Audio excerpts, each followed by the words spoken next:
Hey guys, check it out. I'm on the trading floor of the Israel Diamond Exchange on the final day of the exhibition that took place here this week. The exhibit was one of many activities that took place in Israel this week. Among them also the Diamond Conference that took place early in the week, along with the meetings of the World Federation of Diamond Bourses and the International Diamond Manufacturers Association. Now, I'd say there were 5 themes that stood out for me through all the meetings and discussions. Number 1, lab-grown featured strongly in all the meetings, which surprised me somewhat. I thought the industry had moved on a bit more than the agenda suggested on this synthetics issue. A lot of time was spent trying to understand the dynamics of the lab-grown market as supply rises, prices drop, and the product continues to gain market share. Of course, all this is very important to understand, but I found it curious that lab-grown should appear so prominently at a natural diamond conference. Number 2, the Natural Diamond Council is doing a lot more outreach and engagement with the trade than it used to, and I think that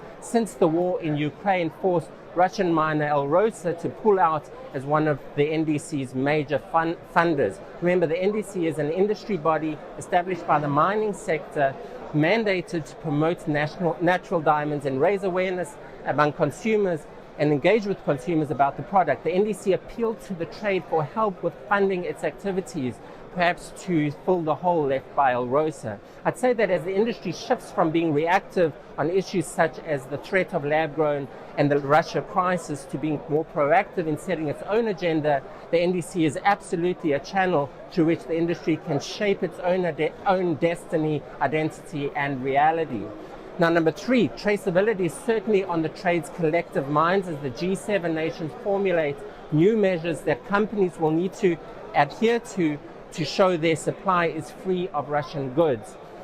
Number 4, I'd like to say a word about the WFDB and IDMA, which held their annual meetings during the week and somewhat oddly held separate World Diamond Congresses. The World Diamond Congress is supposed to happen every 2 years as a joint conference or meeting of these 2 important organizations. And traditionally, the World Diamond Congress was among the more prestigious and esteemed gatherings of the industry, a time when both IDMA and the WFDB can demonstrate thought leadership and step ahead of the curve in driving the industry forward. That prestige and style, I'd say, that is befitting a diamond was sorely lacking this year as, for whatever reason, IDMA and the WFDB decided to do their own things separately. It's such a pity. It felt like an opportunity missed to deliver a strong message of unity and a clear message on all the important issues that are facing the trade. The industry wants to hear from these organizations for direction. Finally, De Beers was very open and engaged with the industry during the week, participating in all the various discussions and being quite candid and open to answer any questions, including that inevitable drilling on its negotiations with the Botswana government. Of course, it didn't reveal any secrets about those confidential ongoing talks.